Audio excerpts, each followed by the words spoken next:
उत्तराखंड में आजादी के बाद पहली बार यूसीसी लागू। लिव इन रिलेशन से लेकर हलाला तक सभी नियम क्या बने हैं देखेंगे। उत्तराखंड में समान नागरिक संहिता यानी यूसीसी लागू हो गया है, यानी कि यूनिफॉर्म सिविल कोड लागू हो गया है। आजादी के बाद पहली बार यानी पहला प्रदेश बन गया है उत्तराखंड, भारत की आजादी के बाद यूसीसी लागू करने वाला। भारत की आजादी के दीवानों ने देश में यूनिफॉर्म सिविल कोड लागू करने की बात संविधान में उसी वक्त की थी जब भारत का संविधान लागू हुआ था, लेकिन सबको समान अधिकार देने में सरकारें वोट बैंक के नाम पर पीछे हटती रहीं। लेकिन अब चलो, कम से कम एक राज्य में तो लागू हुआ, बाकी पूरे देश में लागू करने का भी समय अब नजदीक है, जिससे सभी को बराबर का हक मिल सके। उत्तराखंड के मुख्यमंत्री पुष्कर सिंह धामी ने मुख्यमंत्री आवास स्थित मुख्य सेवक सदन में संहिता की नियमावली व पोर्टल ucc.uk.gov.in का लोकार्पण किया।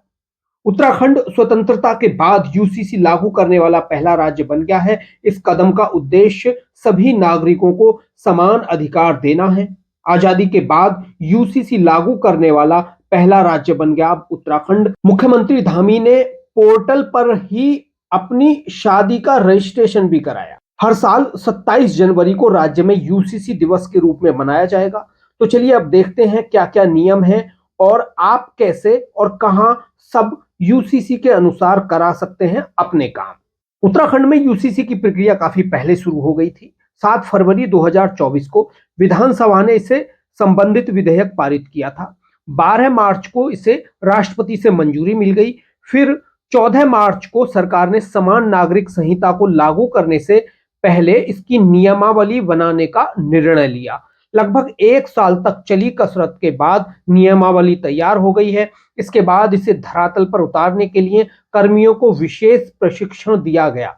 संहिता के प्रावधानों के अनुसार विभिन्न विषयों का पंजीकरण कराने के लिए ऑनलाइन पोर्टल भी बनाया गया है।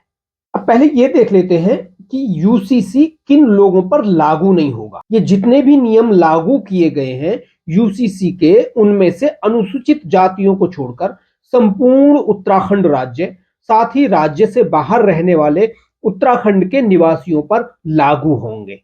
यूसीसी के लिए प्राधिकरण से लेकर तमाम जो अधिकारी हैं वो तैनात कर दिए गए। कौन कौन अधिकारी कहां कहां काम करेंगे वो आपको बता। यूसीसी लागू करने के लिए ग्रामीण क्षेत्र में एसडीएम रजिस्ट्रार और ग्राम पंचायत विकास अधिकारी सब रजिस्ट्रार होंगे, जबकि नगर पंचायत नगर पालिकाओं में संबंधित एसडीएम रजिस्ट्रार और कार्यकारी अधिकारी सब रजिस्ट्रार होंगे।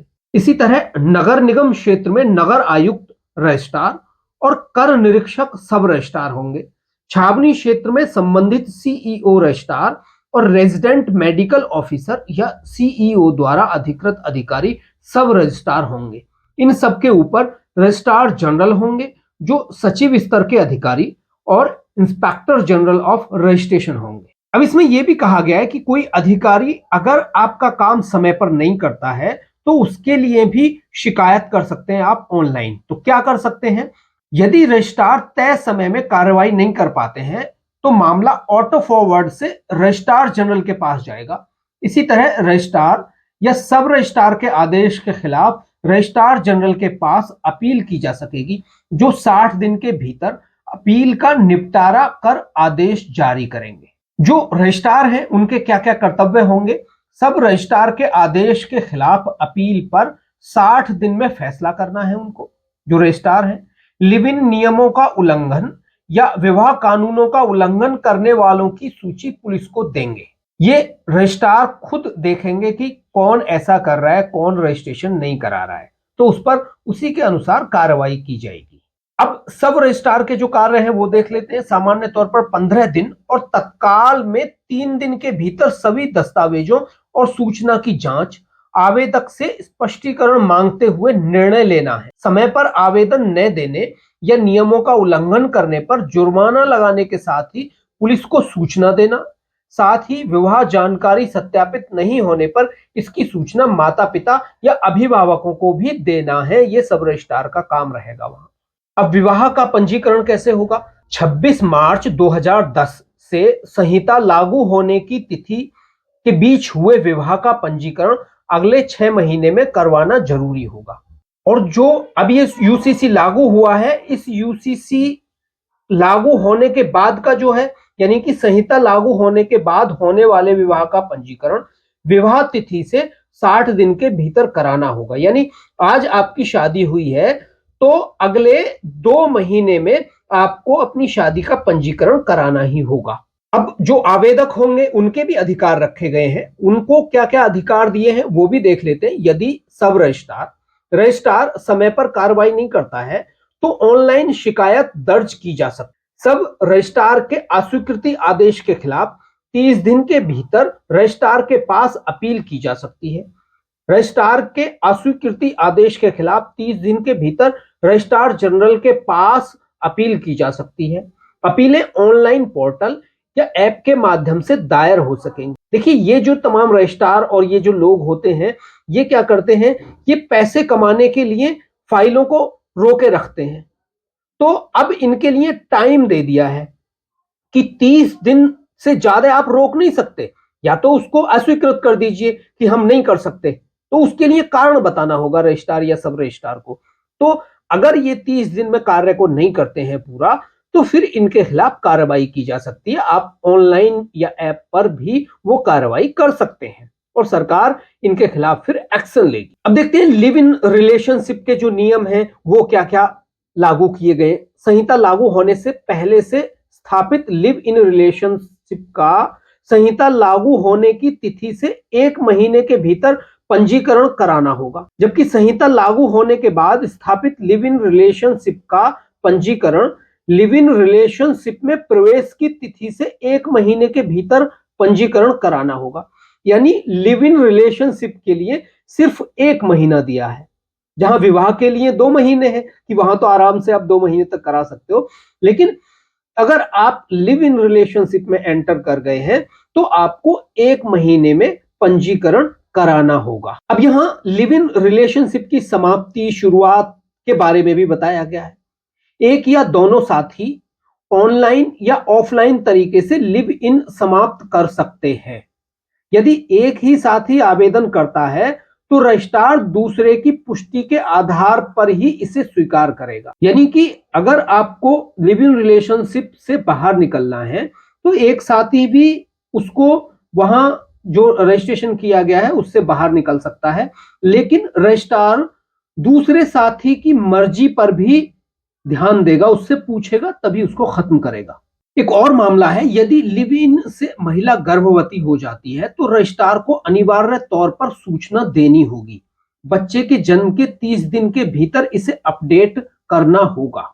इससे क्या होगा कि देखिए, लिव इन रिलेशनशिप में जो बच्चे पैदा होते हैं उन बच्चों की परवरिश नहीं हो पाती ढंग से। उन बच्चों को आगे जो उन्हें अधिकार मिलना चाहिए वो अधिकार नहीं मिल पाता है। तो लिव इन रिलेशनशिप में कभी पिता छोड़ देता है, कभी माता छोड़ देती है, या माता पिता भी छोड़ देते हैं। ऐसे में क्या होगा कि वो जो बच्चा है वो बच्चा उसी तरह का अधिकार रखेगा माता पिता की संपत्ति में जिस तरह का कि नॉर्मल आगे जो बच्चा, जो शादी से बच्चा होगा वो रखेगा। मतलब बराबर का हक उसको मिलेगा बच्चे को। तो इसलिए उन बच्चों का जीवन सुरक्षित होगा। ये लिव इन रिलेशनशिप जैसे जो मामले हैं ये अब मेट्रो शहरों में और अब तो छोटे शहरों में भी बढ़ने लगे हैं। तो इसकी वजह से जो बच्चे पैदा हो रहे हैं उनके भविष्य को ध्यान में रखते हुए ये बात बहुत जरूरी थी। अब दूसरा, अगर आप शादी यानी शादी विवाह विच्छेदन करते हैं, मतलब शादी से हटते हैं, तो फिर क्या करना होगा।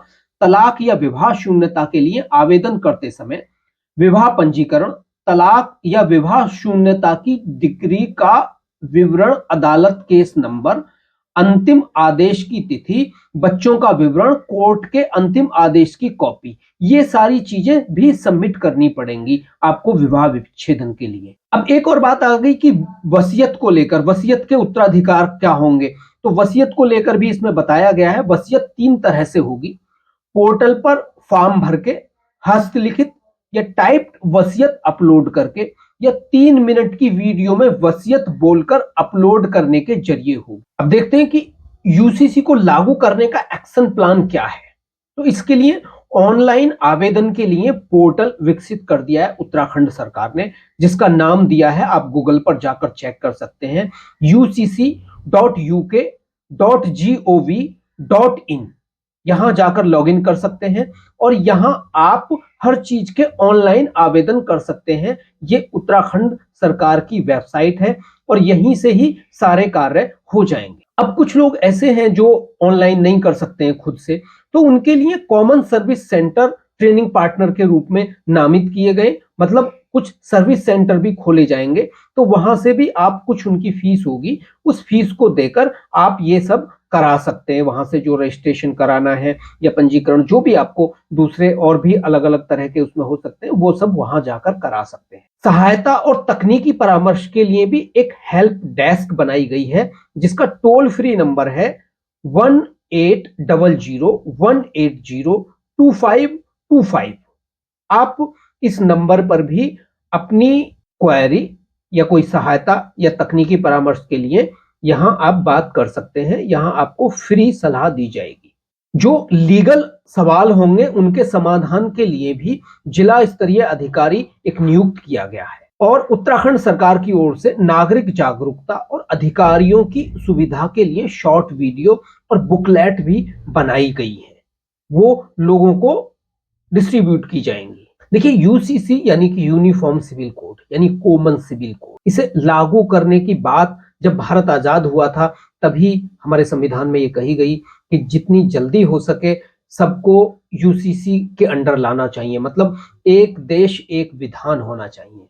लेकिन हमारे देश में हुआ ये कि जवाहरलाल नेहरू की सरकार ने हिंदू कोड बिल तो ला दिया हिंदुओं के लिए, लेकिन उनसे दूसरे लोगों को छोड़ दिया गया, तो यूसीसी उस वक्त लागू नहीं हुआ। मतलब हिंदुओं पे तो सारे कानून लागू हो रहे, वो हिंदू तो यूसीसी के अनुसार ही चल रहे थे, लेकिन दूसरे लोग नहीं चल रहे थे। तो वहां क्या हो रहा था कि कई शादियां हो रही थी, हलाला से लेकर और ट्रिपल तलाक से लेकर बहुत सारी चीजें थी। लेकिन अब ये जो यूसीसी लागू हुआ है उत्तराखंड में, ऐसा ही पूरे देश में लागू होना बहुत जरूरी है, जिससे सबको बराबर का अधिकार मिल सके। यहाँ बेटे बेटियों को बराबर का अधिकार होगा, यहाँ पुरुष महिला को बराबर का अधिकार होगा।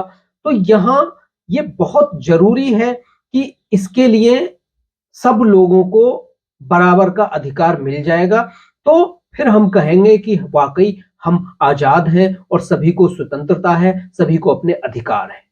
जब तक ये नहीं मिला है अभी तक आप कह नहीं सकते, क्योंकि महिलाओं की कुछ धर्मों में स्थिति बहुत ज्यादा बदतर है। अब ये जो यूसीसी लागू किया गया है, इस यूसीसी को लागू करने के लिए कई देशों में जो यूसीसी लागू है, कॉमन सिविल कोड लागू है, यूनिफॉर्म सिविल कोड लागू है, उन देशों के यूनिफॉर्म सिविल कोड का भी अध्ययन किया गया है। इनमें कई सारे मुस्लिम देश हैं जिनका अध्ययन किया गया है। यूसीसी लागू करने के लिए Saudi Arab, Turkey, Indonesia, Nepal, France, Azerbaijan, Germany, Japan और कनाडा के यूसीसी नियमों का भी अध्ययन किया गया है। तो इनमें से जो मुख्य हैं, देखिए, Saudi Arab, Turkey, Indonesia, Azerbaijan, ये जो देश हैं ये मुस्लिम देश हैं। इनमें भी क्या क्या नियम हैं यूसीसी के, उनका अध्ययन किया गया है। देखिए, उन देशों में बहुत पहले से यूसीसी लागू है, यूनिफॉर्म सिविल कोड लागू है, लेकिन भारत में कुछ लोगों को परेशानी है यूनिफॉर्म सिविल कोड लागू करने से। भारत में परेशानी है कुछ राजनीतिक पार्टियों को यूनिफॉर्म सिविल कोड लागू करने से, क्योंकि उनको लगता है कि इससे उनका वोट बैंक का नुकसान हो। इसी वजह से जवाहरलाल नेहरू ने यूसीसी लागू नहीं किया, बस हिंदू कोड बिल लागू कर दिया। अगर यूसीसी उसी वक्त लागू कर देते तो बड़े आराम से लागू हो जाता। आज सभी महिलाओं को, सभी बच्चों को, सभी को बराबर का अधिकार मिलता। आज वो महिलाएं ट्रिपल तलाक को लेकर, हालांकि अब तो ट्रिपल तलाक गवर्नमेंट ने बैन कर दिया, लेकिन कितनी परेशानियां होती थी। लेकिन अगर भारत में यूसीसी लागू होता है तो फिर सारे ट्रिपल तलाक और सब जो ये नियम है सब खत्म हो जाएंगे। फिर एक बार यूसीसी के नियम बनेंगे और उन नियमों से सब कुछ चलेगा।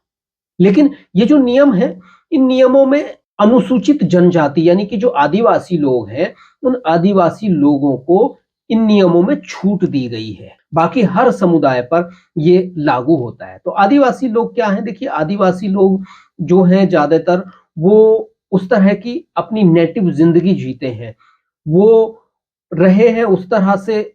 आज भी वो नेटिव लोग अपने उन्हीं प्राकृतिक नियमों के जरिए रह रहे हैं, तो उनको इससे छूट दी गई है सिर्फ, बाकी सब कुछ वही है। अब यूसीसी लागू करने को बहुत सारे लोगों ने इस पर सवाल उठाए। असदुद्दीन ओवैसी ने कहा है कि अनुसूचित जनजाति को इसमें छोड़ दिया गया है, मतलब उन पर ये लागू नहीं होंगे, तो मुसलमानों को क्यों नहीं छोड़ा जाता? भाई साहब, सबसे ज्यादा जो समस्या है वो कहाँ है? मुस्लिम महिलाओं ने सबसे ज्यादा जो ट्रिपल तलाक से लेके और तलाक के और संपत्ति के जो सबसे ज्यादा केस दायर किए वो मुस्लिम महिलाओं को लेकर, और इसी वजह से शायद यूसीसी की सबसे ज्यादा जरूरत पड़ी है। तो असदुद्दीन ओवैसी जैसे जो लोग हैं, ये अपनी बादशाहत, यानी कि जो पुरुषों की ताकत है उसे बनाए रखना चाहते हैं, महिलाओं को आगे नहीं निकलना देना चाहते हैं, तो इस वजह से ये विरोध कर रहे हैं। और बहुत सारे और भी मुस्लिम संगठन हैं वो विरोध कर रहे हैं। वो क्यों विरोध कर रहे हैं? कि उन्हें ट्रिपल तलाक से बड़ा फायदा होता है, उन्हें हलाला से बड़ा फायदा होता है। तो ये जो चीजें हैं ये बहुत खतरनाक रही। इसकी वजह से भी भारत में यूनिफॉर्म सिविल कोड लागू करना बहुत जरूरी हो गया था, और अभी तो उत्तराखंड में लागू हुआ है, लेकिन अब उम्मीद ये है कि मोदी सरकार अपने इसी कार्यकाल में बहुत जल्दी यूसीसी लागू कर दे। अगर उत्तराखंड में हो गया है तो फिर पूरे भारत में क्यों नहीं होगा? कुछ विरोध होंगे, हमेशा विरोध होते हैं बहुत सारी चीजों के लिए, लेकिन देश के लिए जो महत्वपूर्ण है वो करना चाहिए, लोगों के लिए जो महत्वपूर्ण है वो होना चाहिए, क्योंकि सबको बराबर का अधिकार, सभी पर समान कानून, सभी पर समान संविधान लागू होना जरूरी है। इसके लिए यूनिफॉर्म सिविल कोड की बहुत सख्त जरूरत है, और यूनिफॉर्म सिविल कोड होगा तो सबको बराबर का अधिकार मिलेगा। कोई ये नहीं कहेगा कि हमें सरकार ने ये आदेश, ये अधिकार नहीं दिए। इसलिए ये बहुत अच्छी शुरुआत है और यह पूरे देश में होनी चाहिए। दोस्तों, आपको क्या लगता है? आप भी बताइए। आज के लिए इतना ही। नमस्कार, जय हिंद।